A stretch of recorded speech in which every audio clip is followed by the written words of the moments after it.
You're rooming your own patient. Again, it's 2:15. You haven't sat down since the morning. You haven't eaten. You haven't gone to the bathroom. And you're the one taking the blood pressure and entering the vitals because there's one medical assistant and she's covering three medical providers. So the actual work, the thinking, the assessment, the plan, the note, all of it slides to the end of the day. And the end of the day slides into the evening. You didn't fall behind because you're slow.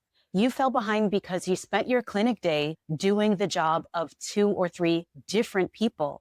And the job that was actually yours had to wait until everybody else went home.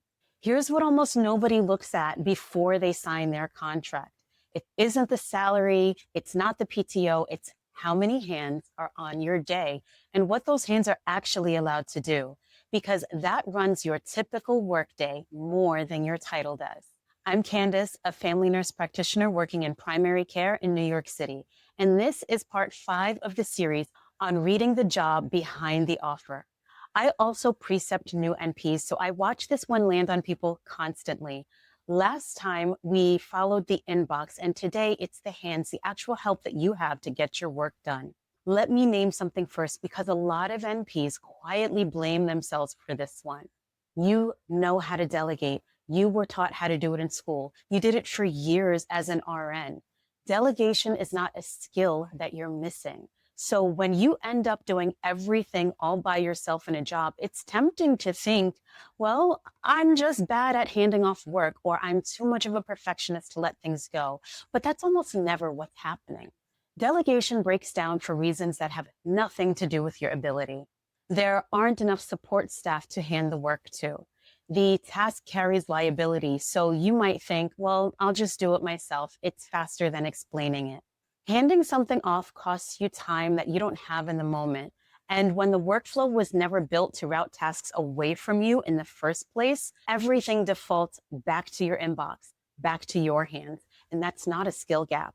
That is a job design gap.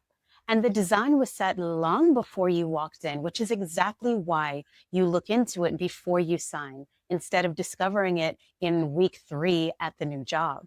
We have great staff is a sentence that means nothing until you break it apart. So let's break this apart together, because each piece is either a task that lands on someone else or a task that lands on you.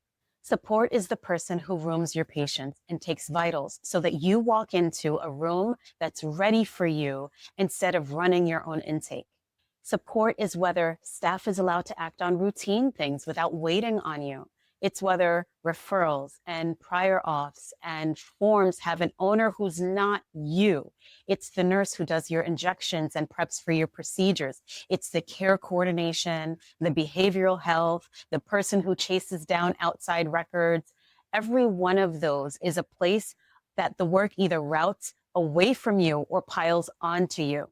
And then there's the number underneath it, because it's really 2 numbers. People will quote you one and they often mean the other. There's the staffing the practice is budgeted for, and there's the staffing the practice actually has in the building during the work week.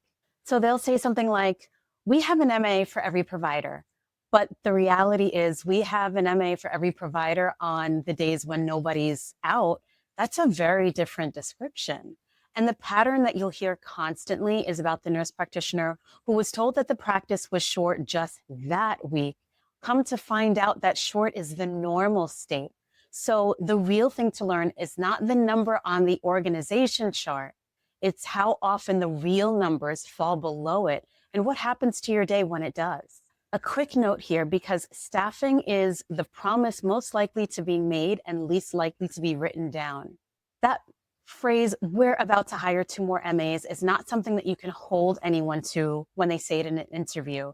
If a level of support matters to you, it belongs on the page of a contract. It's not some hallway reassurance that you'll be chasing down in 6 months. My free Get It in Writing checklist is built exactly for that move. It's linked in the description.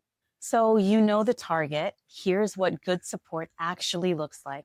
Staff who genuinely work with you or are shared with few enough providers that they can reach you, that their help can reach you. Rooming and vitals handled before you walk in, the routine work, moving without you touching every piece of it. referrals, prior auths, forms with an owner who's not you, and real coverage when someone's out so that one sick call doesn't collapse the whole day onto your shoulders. And when those things are in place, your visits pay for the hands, pay for the help that actually impact your day. And when they're not, your visits are still generating revenue. You just never see the help it's supposed to pay for. Pulling the real picture out of an employer, the specific questions about staffing and coverage, and telling a solid answer from a smooth answer is a skill on its own. And it's not something to wing it in the middle of a live interview. That is the work of the interview tools in the ChartSmart Careers job selection line. I'll link them in the description below.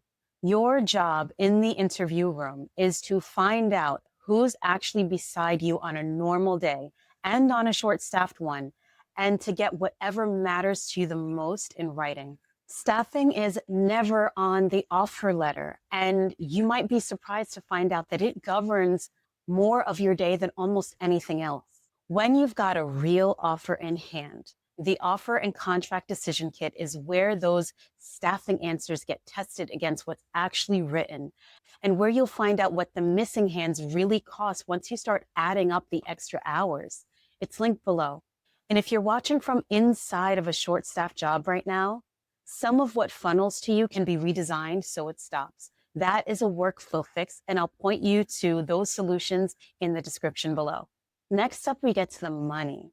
And it's a part that almost nobody runs before they sign. What the job actually pays per hour once you count the hours that you're actually working.